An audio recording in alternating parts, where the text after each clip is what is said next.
Ողջույն։ Այսօր եկեք միասին բացահայտենք մի անհավանական պատմություն՝ լեգենդար Շարլ Ազնավուրի կյանքն ու ժառանգությունը։ Գիտեք, հենց այս խոսքերը, այս քննադատությունը դարձան մի ճանապարհորդության սկիզբ, որը պիտի փոխեր 20-րդ դարի երաժշտության պատմությունը։ Դե ինչ, եկեք հետևենք նրա ուղուն։ Կսկսենք ամենասկզբից իր արմատներից։ Կտեսնենք, թե ինչպես նա դարձավ անսպասելի աստղ, հետո համաշխարհային պատմիչ, ազգի ձայն եւ վերջապես անմահ ձայն։ Լավ, առաջին հերթին։ Որպեսզի իսկապես հասկանանք Ազնավուրին, արտիստին, պետք է հասկանանք մարդուն, թե նա որտեղից էր գալիս։ Սա նրա իսկական անունն էր, եւ սա ուղղակի անուն չէր, գիտեք, սա իր ամբողջ պատմությունն էր, իր ժառանգությունը, ամփոփված երկու բառի մեջ։ Սա ուղղակի կենսագրական տվյալ չէ։ Պատկերացրեք, սա նրա արվեստի դնթն էր։ Ամեն ինչ աճում էր հենց այս հողից՝ վերապրումի, հիշողության ու ինքնության։ Ուրեմն նա այս ողջ պատմական բեռը իր հետ տանում է բեմ, բայց բեմն իր համար բոլորովին նոր մարտահրավերներ էր պատրաստել։ Մի կողմից քննադատներն էին, չէ՞, ասում էին ձայնը թույլ է, բեմական տեսք չունի, բայց մյուս կողմից կար իրականությունը, մի բան, որ նրանք բացարձակապես բաց էին թողնում։ Եվ դա պատմություն պատմելու նրա տաղանդն էր։ Տեսեք, նրան պետք չէր օպերային երգչի պես հզոր ձայն։ Նրա շնորհքը լրիվ այլ բանի մեջ էր։ Նա կարող էր 3 րոպեանոց երգի մեջ մի ամբողջ ֆիլմ ստեղծել։ Եվ այդ տաղանդը, պատմություն պատմելու այդ յուրահատուկ ձևը հնարավոր չէր պահել միայն Ֆրանսիայի սահմաններում։ Այն ստեղծված էր ամբողջ աշխարհի համար։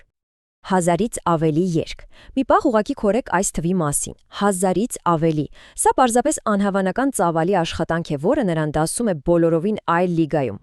Ու նա ոչ թե ուղղակի իր երաժշտությունն էր արտահանում, այլ բառացիորեն թարգմանում էր այն։ Երգում էր ֆրանսիերեն, անգլերեն, իտալիերեն, իսպաներեն, նույնիսկ հայերեն, որովհետև ուզում էր, որ իր պատմությունները հասնեն բոլորին իրենց սեփական լեզվով։ Իսկ ինչի մասին էին այդ պատմությունները։ Ոչ, հեքիաթների մասին չէին։ Նա երգում էր մեր մասին, իրական կյանքի, խառը, գեղեցիկ, ցավոտ բաների մասին։ Սիրո, այո, բայց նաև կարոտի, մենության զգացումի, ծերանալու, ցավի հետ առերեսվելու մասին։ Այն ամենի, ինչ բոլորս զգում ենք, բայց միշտ չէ, որ խոսում ենք։ Այսպիսով նա դառնում է համաշխարհային գերաստղ, որին սիրում են ամենուր։ Բայց եւ սա շատ կարևոր է, նա երբեք չի մոռանում իր արմատները։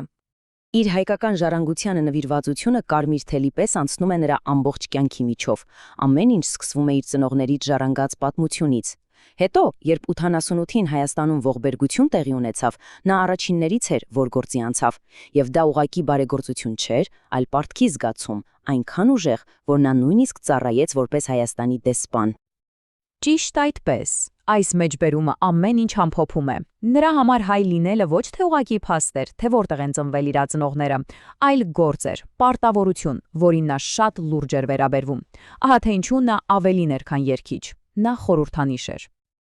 Լավ, մենք տեսանք վերելքը, դժվարությունները, համաշխարհային հաջողությունը, նվիրումը։ Ի վերջո, ո՞րն է նման կյանքի գլխավոր դասը։ Ինչ ժառանգություն է նա թողել։ Իրականում ամեն ինչ հանգում է սրան, անկեղծությանը, հավատար սեփական յուրահատուկ ճանապարհին, նույնիսկ երբ ուրիշները դա չեն տեսնում։ Ազնավուրի կյանքը վերջնական ապացույցն է, որ լեգենդ չեն դառնում փորձելով նմանվել ուրիշներին։ Անմահ են դառնում ունենալով քաջություն լինելու ինքդ քեզ եւ կիսվելու այդ քո եսով աշխարհի հետ։ Եվ սա մեզ վերադարձնում է ամենասկիզբը։ Մեզ թողնում է մի հետաքրքիր հարց խորելու համար։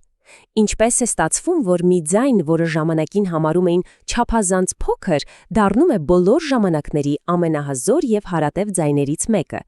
Ինչպես է այն դառնում անմահ։